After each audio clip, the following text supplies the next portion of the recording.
이 시간 성경 봉독하실 때에 시편 84편 1절에서 6절 말씀까지 한 절씩 교독하시겠습니다.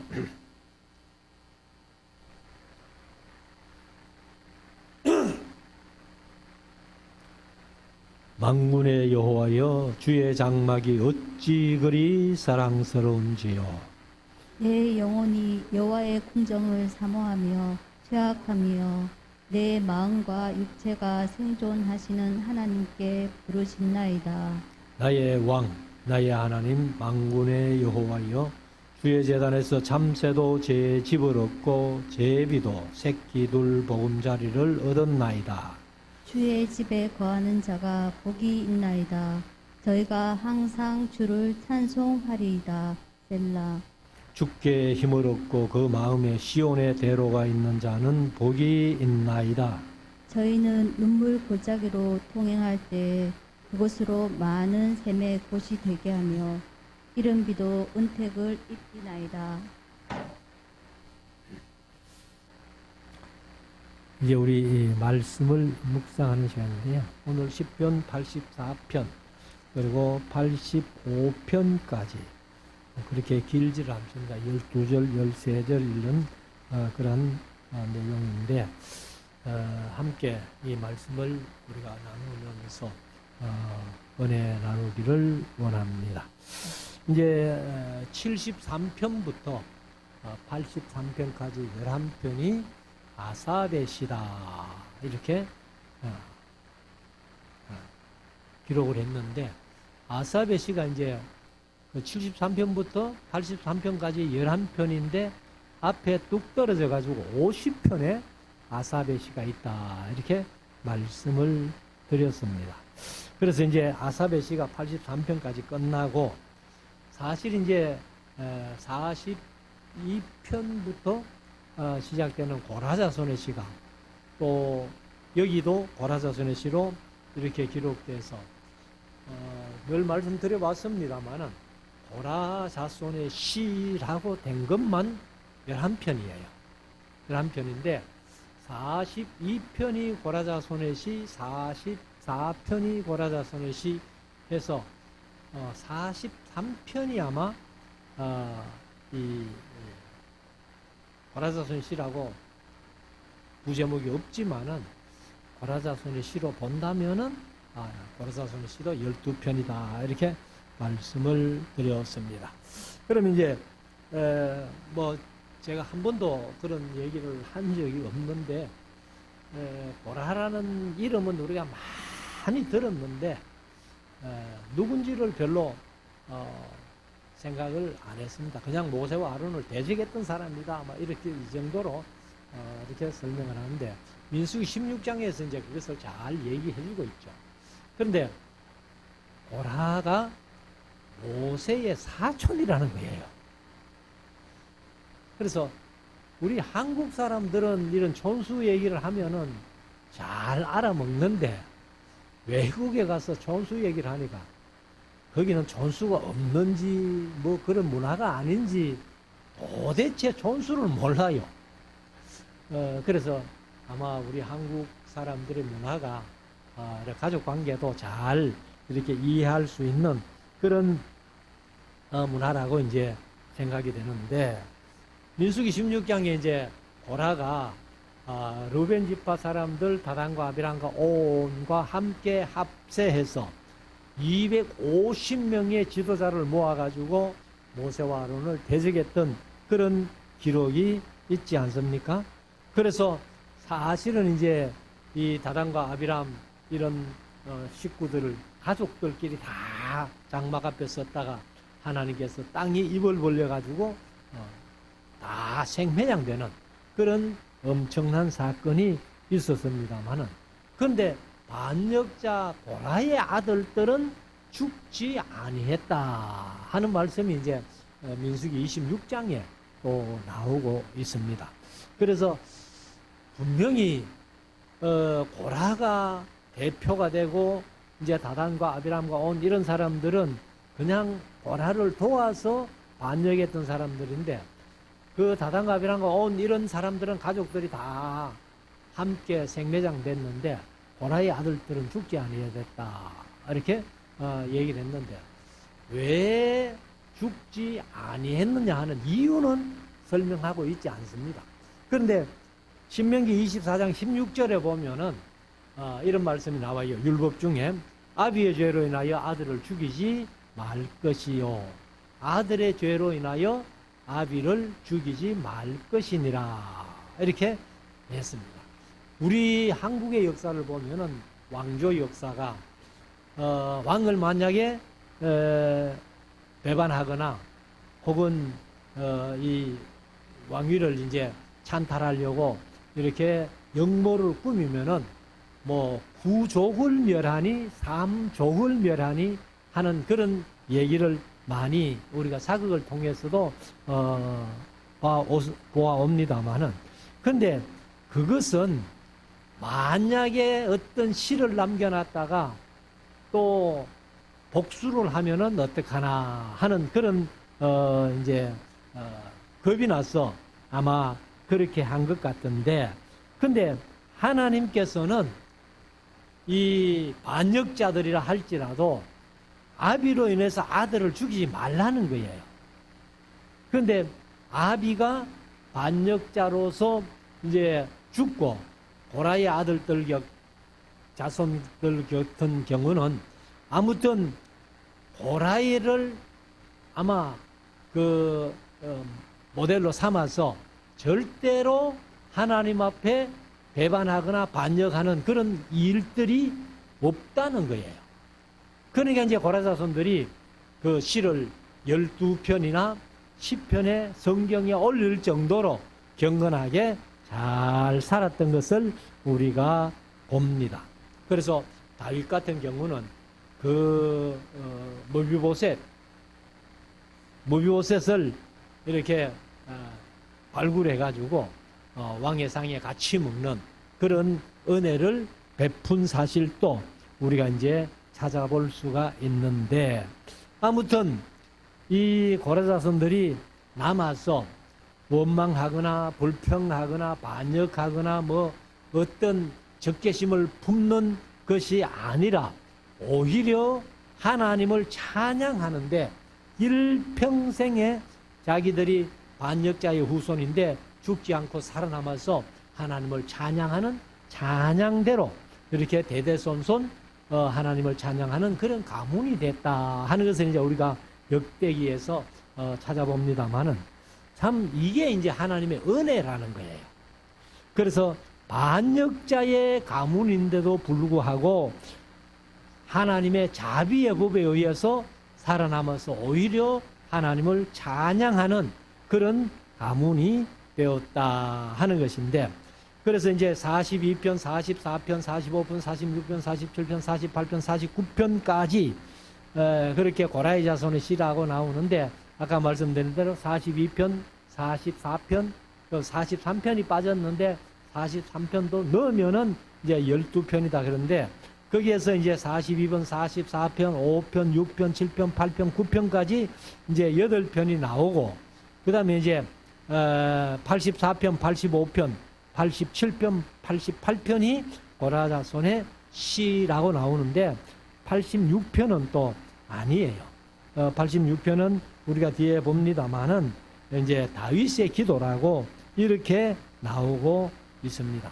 그러면 이제 오늘 저녁 시편 84편, 85편을 우리가 시간 되는 대로 묵상하겠는데 부제목을 써놨죠. 고라 자손의 시 영장으로 깃딧에 맞춘 노래 이렇게 얘기를 하는데 깃딧이라는 이 말은 음악 용어로서 원뜻은 불분명합니다. 근데 한 4가지로 사람들이 얘기를 하는데요. 첫째는 가드에서 사용되던 악기 이름이다 이렇게 했고 두 번째는 술틀의 형태를 한 악기다 그랬고 세 번째는 술틀을 밟을 때에 부른 노래였다 하고 네 번째는 가드의 군대 행진곡 등 여러 가지 이렇게 뜻을 얘기를 하는데 어떻든 이 깃딧은 기쁨의 리듬을 의미하는 것이다. 이렇게 설명을 했습니다. 그럼 이제 1절부터 한번 보십시다. 만군의 여호와여, 주의 장막이 어찌 그리 사랑스러운지요. 이것을 오늘 제목 삼았습니다만은 사랑스러운 주의 장막. 그래서 주의 장막이 어찌 그리 사랑스러운지요.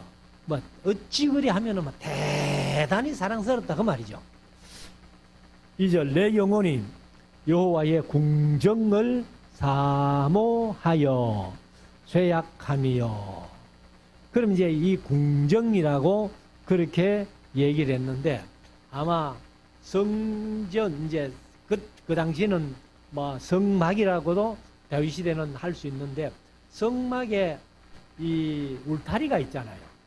울타리가 있고 그 안에 이제 성막이 세워져 있고, 그래 이제 울타리에서 동서남북 사방으로 12지파가 이렇게 3지파씩 각기 진을 치고 했던 그런 모습을 보는데, 바로 여호와의 궁정이라는 말이 성전으로 말하면 울타리 안을 얘기를 합니다. 성막이라고 하면은 울타리 안을 얘기를 해요. 그러면은 요즘 같으면은 교회 안에 이렇게 얘기를 할 수 있겠죠. 그래서 그것을 사모해가지고 쇠약해졌다는 거예요. 얼마나 사모했던지 내 마음과 육체가 생존하시는 하나님께 부르짖나이다. 그러면은 이 아삽의 자손들이 얼마나 아삽의 자손이 아니고 고라의 자손들이 얼마나 주의 전을 사모했던지 몸이 쇠약해질 정도로, 그래서 이제 생겨나서 하나님께 부르짖었다는 거예요. 여기는 진짜 이제 부르짖는 겁니다.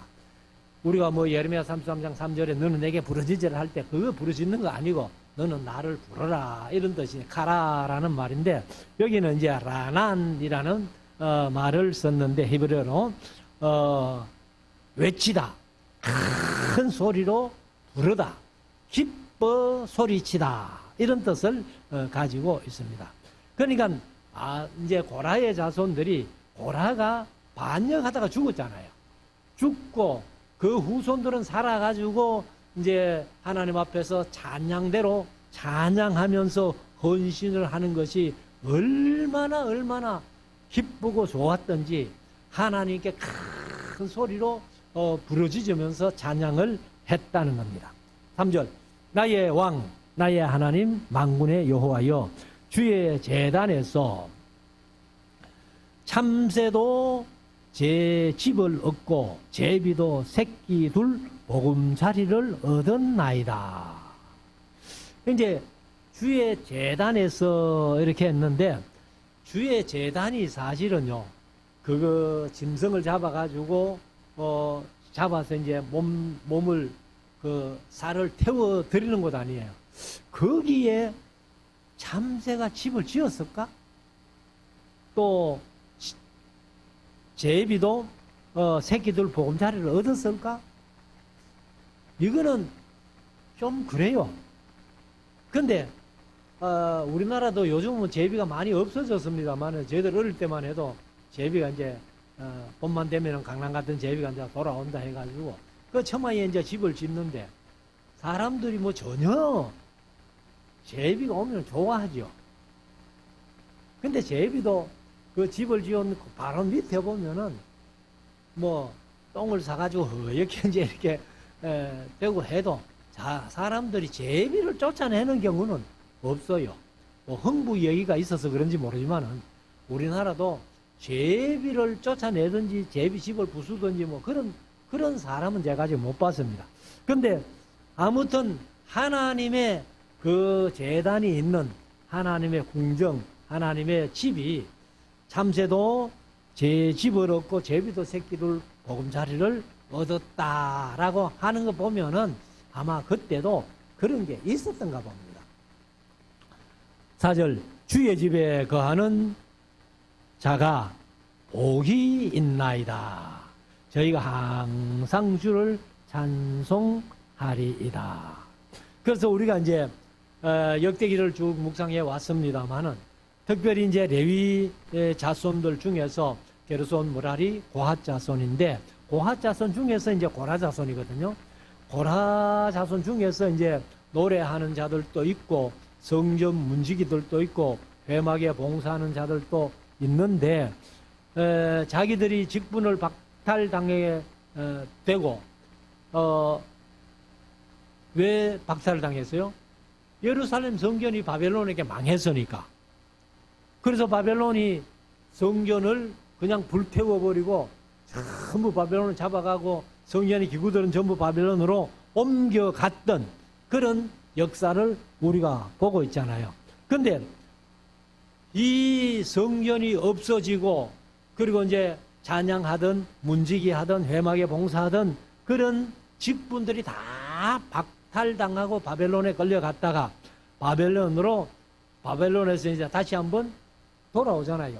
우리가 이제 귀환의 역사가 536년부터 BC 536년부터 1차 이제 2차 3차가 돌아오는데 그래서 바벨론에 포로로 끌려갈 때에 가만히 생각을 해보니까 악인의 장막, 바벨론 악인의 장막에 있는 것보다는 내 하나님 전의 문지기로 성전의 문지기로 있는 것, 그 문지기 할 때가 훨씬 좋았다는 겁니다. 근데 일반적으로 생각하면은 주의 이제 그 바벨론 궁궐에 있는 게 좋아요? 성전 문지기로 있는 게 좋아요? 일반적으로 보면은 분명히 바벨론 궁경에 있는 게 훨씬 좋지요. 그렇지만은 그 포로를 이제 성전이 무너지고 포로 잡혀가 가지고 악인의 장막에 있어 보니까 차라리 내 고향, 내 땅, 성전 문지기로 있을 때가 훨씬 좋았다 하는 그런 고백을 하게 됩니다. 그래서 저기 이제 하나님의 집을 사모해가지고 몸이 쇠약해졌다고 그렇게 얘기를 하는데 2절에서 얘기를 하는데 사실 바벨론을 포로 잡혀가가지고 하나님의 전을 얼마나 그리워했던지 얼마나 사모했던지 그래서 몸이 쇠약해진다는 거예요. 그래서 다시 한번 옛날에 성전에 가서 하나님의 집을 문지기로 있으면서 성전에 봉사하면서 하루 종일 주를 찬양하면서 지냈던 것이 얼마나 좋았던가 하고 이 고라 자손들이 이제 아픔에 탄식을 하고 있는 거예요, 지금. 자, 5절.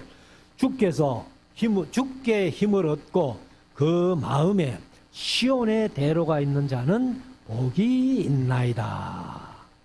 여기 이제 시온의 대로라고 했는데 시온이란 말은 원어에는 없습니다.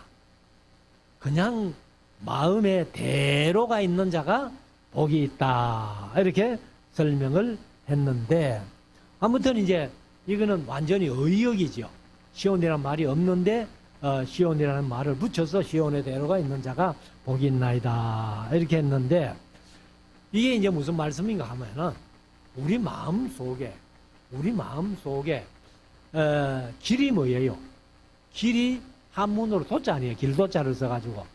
근데 우리가 일반적으로 성경에서 도라고 나오면은 그게 뭡니까? 요즘은 말씀이죠, 전부. 그러니까 이 주께 힘을 얻는다는 말은 사실 하나님을 믿는 거죠. 믿고 그 마음에 하나님의 말씀이 대로가 되어 있을 때는 그 사람이 복 있다는 거예요. 네? 말씀을 뭐 전혀 모르는 상태에서 이렇게 세상 살아가면서 신앙생활 한다고 해봐야 그런 사람은 별로 복이 없어요. 하나님을 믿는 믿음 안에서 말씀의 대로가 있을 때에 그건 말씀의 대로가 뭐겠어요? 창세기부터 요한계시록까지 66권의 말씀을 통전적으로 다 이해하고 그리고 하나님의 마음을 알고 하나님의 마음을 시원하게 해드리기 위해서 항상 날마다 말씀을 묵상하는 그런 마음의 대로 큰 길이 있을 때에 그 사람이 진정으로 복이 있다. 그래서 예수님께서 말씀하셨잖아요. 내가 곧 길이요 진리요 생명이니. 근데 예수님이 길이라는데, 예수님이 길인데 예수님의 길을 가는 게 뭐예요? 예수님의 말씀 순종하면서 가는 거 아니에요.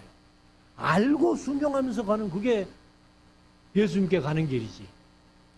그래서 우리가 예수님을 따라가는 그 길이 대로가 될 때에는 더 큰 복된 사람이다 라고 말씀을 합니다. 6절, 저희 눈물 골짜기로 통행할 때에 그곳으로 많은 샘의 곳이 되게 하며 이른 비도 은택을 입히나이다. 그러면 마음의 시온의 대로, 예수님이 길이고 예수님의 대로가 있는 사람들은 어떤 어려운 골짜기로 통행할지라도 그 곳으로 많은 샘의 곳이 되게 한다. 그렇게. 사실 이제 이 골짜기라는 표현이 제가 늘 말씀드립니다만은, 이게 그 산과 산 사이가 아무리 넓은 평야라도 이스라엘 사람들은 골짜기라고 표현한다. 여기 교육관에 사진을 하나 그려놨잖아요. 우리가 이제 17년도에 그 성지순례 갔다가 이제 그려놨는데, 저기가 이제 사막이거든요. 저게 이제 골짜기란 말이에요. 그런데 그런 골짜기에 샘이 없잖아요. 그러면 그런 골짜기로 다닐지라도, 통행할지라도 그곳에 많은 샘의 곳이 되게 하겠다. 누가? 하나님께서. 그래서 이스라엘 백성들이 40년 동안 광야 생활하면서 온갖 물이 없어가지고 엉망불평할 때에 그냥 하나님께서 반석을 터뜨려가지고 물을 주시고 했던 그런 기억을 하잖아요. 그러니까 이제 고라의 자손들이 그런 것을 생각하면서 저희 눈물 골짜기로 통행할 때에 그곳으로 많은 샘의 곳이 되게 하며 이른 비도 은택을 입히나이다. 그래서 이른 비와 늦은 비가 적당하게 오면은 곡식이 잘 되니까 그것이 최고라는 거예요. 그래서 마음에 예수님의 대로, 시온의 대로가 있는 사람은 이렇게 복이 있다. 7절에 저희는 힘을 얻고 더 얻어 나아가 시온에서 하나님 앞에 각기 나타나리이다.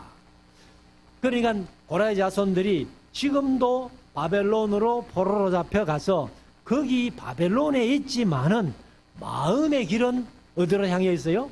예루살렘으로. 예루살렘이 다른 이름은 시온 아니에요. 그래서 마음의 시온의 대로가 있는 사람, 그 사람은 복이 있다.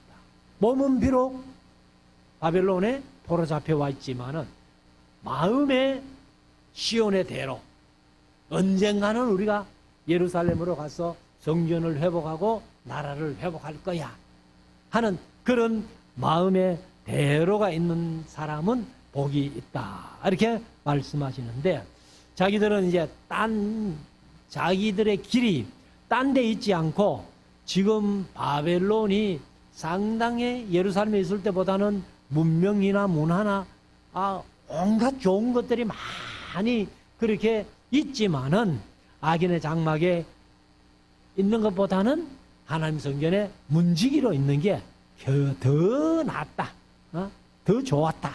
이렇게 이제 얘기를 하면서 마음에 시온의 대로가 있는 자는 복이 있다.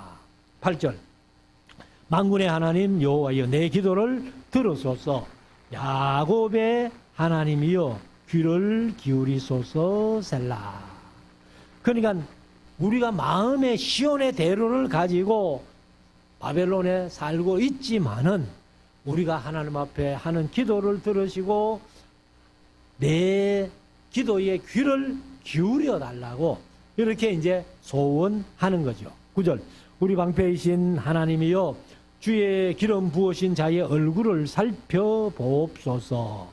주의 공중에서 한 날이 다른 곳에서 첫날보다 나은, 즉 악인의 장막의 거함보다 내 하나님 문지기로 있는 것이 좋사오니. 사실 이제 내 하나님 문지기가 아니고 그 내 하나님 집에서 문지기로 있는 것이 좋다 하고 원어에는 집이 나와 있습니다. 그래서 이제 이 고라 자손들이 역대 상서에 보면은 문지기로 있었던 것을 우리가 지난 주일인가 그전 주일인가 지난 주일에 역대하를 했고 그전 주일에 이제 우리가 한번 묵상을 했잖아요. 그래서 악인의 장막에 거하는 것보다는 내 하나님 집에 문지기로 있는 게 좋다 이렇게 설명을 합니다. 11절 여호와 하나님은 해요 방패시라. 여호와께서 은혜와 영화를 주시며 정직히 행하는 자에게 좋은 것을 아끼지 아니하실 것임이니이다. 그러니까 하나님이 해고 방패가 되시지만은 이 정직히 행하는 자에게 아끼지 아니하시지 악인들은 그냥 보험 가시는 거예요. 그런데 뭐 구약에서 여러 군데서 악인이 형통한 걸 보고 실족할 뻔한 그런 73편도 사실은 아삽의시거든요.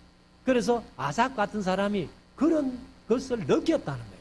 그 욥도 그렇고 예레미야도 그렇고 그 하박국도 그렇고 뭐 그런 이제 그런데 아무튼 이 하나님은 해고 방패시기 때문에 하나님의 은혜와 영화를 주시며 정직히 행하는 자에게 좋은 것을 아끼지 아니하실 것임이니이다. 12절 만군의 여호와여 주께 의지하는 자는 복이 있나이다. 그러니까 하나님을 믿고 의지하고 마음의 말씀의 대로가 열려 있다면은 그 사람이 진정으로 복된 사람이다. 그리고 이제 85편도 고라자손의 인도자를 따라 부른 노래라고 설명을 했는데 이제 영장으로 한 노래 이렇게 기록했죠. 개역 개정은 이제 인도자를 따라 부른 노래 이렇게 번역을 했습니다. 자, 1절부터 한번 봅시다. 여호와여 주께서 주의 땅에 은혜를 베푸사 야곱의 포로된 자로 돌아오게 하셨으며. 그럼 이제 이거는 포로되었다가 돌아와서 85편을 썼다 이렇게 볼 수 있죠. 2절 주의 백성의 죄악을 사하시고 저희 모든 죄를 덮으셨나이다 셀라.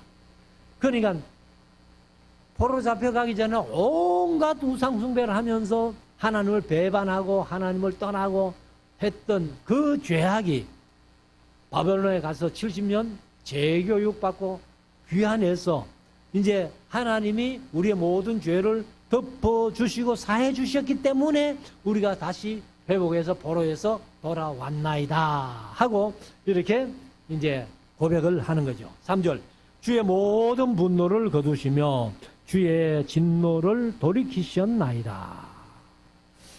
그러니까 주의 진노가 거두어지고 또 노를 돌이키셨기 때문에 우리가 바벨론에 포로 잡혀갔다가 돌아오게 되었다 하는 것을 이제 그들이 고백하는 겁니다. 4절 우리 구원의 하나님이여 우리를 돌이키시고 우리에게 향하신 주의 분노를 그치소서. 이미 그쳤지만은 앞으로도 그런 일은 없을 겁니다.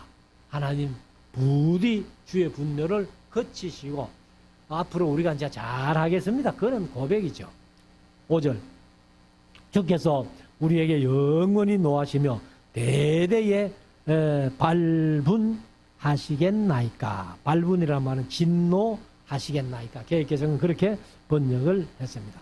그래서 하나님은 영원히 노하신 건 아니잖아요. 대대에 뭐 진노를 베푸시는 것도 아니잖아요. 그러니까 우리가 사실은요 이렇게 애들을 키우다 보면은 애들이 울잖아요, 그죠? 울면은 엄마들은 자꾸 달래려고 애를 쓰는데 그냥 내버려 놔버려. 내버려 놓으면요 실컷 울다가 안 달래면요. 엄마, 내 이제 그만 울어도 되나? 이런다는 거예요. 그러니까 여기도 이제 하나님께서 영원히 노하시지는 않잖아요. 그리고 대대에 진노하시는 것도 발분하시는 것도 아닌데, 그래서 이 고라 자손들이 자기는 뭐 고라가 그렇게 배반해서 하나님이 노하셔가지고 고라를 비롯해서 250명, 그 다음에 다단과 아비람 이런 사람들 식구들까지 다 죽는 모습을 봤잖아요. 뭐 이들이 그때 같으면 보지는 못했지만은 그런 역사를 다 들었을 거 아니에요. 그러니까 그때 진노하셨던 것처럼 또 우리가 범죄해서 바벨론의 포로로 잡혀가서 진노했던 것처럼 계속 하시겠습니까? 그런 얘기죠. 그래서 6절, 우리를 다시 살리사 주의 백성으로 주를 기뻐하게 아니하시겠나이까. 그래서 이제 이 하나님이 진노하셨던 것은 알지만은 계속해서 대대로 그런 노를 품으시면은 안 되지요. 우리가 하나님을 잘 섬길 테니까 우리를 다시 살려가지고 주의 백성으로 주를 기뻐하게 아니하시겠나이까. 그렇게 해주십시오. 그 말이죠. 7절, 여호와여 주의 인자하심을 우리에게 보이시며 주의 구원을 우리에게 주소서. 그래서 이 인자하심을 보이시고 그리고 주의 구원을 우리에게 주셔가지고 여기 이제 돌아왔으니까 앞으로 참 하나님이 복을 주셔서 잘되게 앞에서 얘기했던 시온의 대로가 우리 마음속에 있으니까 주의 말씀대로 순종하며 살겠습니다. 이런 고백이죠. 근데 우리가 역사를 보면 이제 그런 고백을 했던 이스라엘 백성들이 우상 숭배는 더 있어서 안 하죠. 안 하지만은 형식주의에 빠져가지고 말라기에서 그렇게 하나님이 또 진노하시는 모습을 이렇게 우리가 볼 수가 있습니다. 8절, 내가 하나님 여호와의 하신 말씀을 들으리니 대저 그 백성 그 성도에게 화평을 말씀하실 것이라. 저희는 다시 망령된 대로, 이제 개혁개정은 어리석은 대로 돌아가지 말지로다. 그러니까 바벨론에 포로 잡혀가 가지고 온갖 고생을 많이 해왔기 때문에 전에 망령된 대로 행했던 우상숭배나 하나님을 배역하는 거나 배반하는 거나 이런 것들을 더 이상 하지 않겠습니다. 망령된 대로 돌아가기만 하면 되지 않겠는가. 이렇게 이제 얘기를 합니다. 돌아가지 말지어다. 이렇게 얘기를 하죠. 9절, 진실로 그의 구원이 그를 경외하는 자에게 가까우니 이의 영광이 우리 땅에 거하리다. 그래서 진실로 그의 구원이 누구? 하나님의 구원이 그를 하나님을 경외하는 자에게 가까우니 이의 영광이 우리 땅에 머무르리다. 이제 우리가 더 이상 바벨론을 포로 잡혀가는 그런 일도 없고 이렇게 하나님의 영광이 계속해서 우리 땅이 어디예요? 그 이제 이스라엘 백성들은 가나안 땅이죠. 10절, 긍휼과 개혁개정은 인애와 이렇게 번역을 했습니다. 긍휼과 진리가 같이 만나 의와 화평이 서로 입맞추었으며 진리는 땅에서 솟아나고 의는 하늘에서 하감하였도다. 그래서 이 고라 자손들이 이제 희망에 찬 신앙의 기원을 드리고 있는 거죠. 진리는 땅에서 솟아나고 의는 하늘에서 하감하였도다. 그래서 진리가 땅에서 이제 솟아났다 이렇게 표현하는데, 아무튼 12절 읽어놓고 한번 봅시다. 여호와께서 좋은 것을 주시리니 우리 땅이 그 산물을 내리로다. 그렇게 설명하는데, 자, 하나님께서 주시는 은혜가 땅에서 올라오는 거예요. 그리고 하나님께서 하늘에서 주시는데 이게 땅에서 올라오는 겁니다. 그게 뭐냐 하면은, 자, 햇빛은 어디에 있어요? 하늘에 있잖아요. 하늘에서 땅에 햇빛을 비치니까 만물이 싹이 나가지고 열매가 맺고 곡식이 되고, 그래서 이 11절 말씀, 진리는 땅에서 솟아나고 그 다음에 의는 하늘에서 하감되었다, 이렇게 설명을 하는데, 그래서 햇빛을 위로부터 주시는데 땅에서는 작물이 되는 것이고, 비는 하늘에서 주시는데 땅에서 싹이 나고 이 열매가 맺고 곡식이 맺히는 이런 것들을 이제 얘기를 하는데, 그래서 우리가 이 세상을 살면서 맨날 땅만 보고 살아서는 안 된다는 거예요. 성도들이 땅만 보고 이렇게 살면은 하늘의 은혜를 체험을 못 합니다. 그래서 하늘의 햇빛이나 하늘의 비나 이런 것들을 통해서 땅이 곡식을 내고 이렇게 하는 것처럼 우리 성도들도 항상 하나님의 은혜가 하늘로부터 온다는 사실, 그리고 이 땅에서는 우리가 하늘로부터 내려진 은혜를 누리며 된다는 사실. 그래서 제가 늘 기도를 합니다만은 세상 살면서 하나님의 은혜를 누리고 하나님의 복을 누리면서 사는 것이, 이게 진정 성도의 복이다 하는 것을 말씀을 드렸습니다.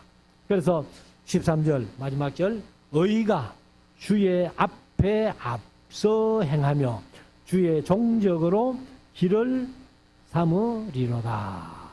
그래서 하나님이 하신 모든 일을 쫓아가면서 그 길을 따라 가다 보면은 마침내 천국문에 이르게 될 것이다. 그래서 우리가 이제 성경도 창세기 천지창조부터 시작해가지고 쭉 읽어가다가 마지막 요한계시록 21장 22장에 가면은 새하늘과 새 땅, 천국을 우리가 이르게 된다.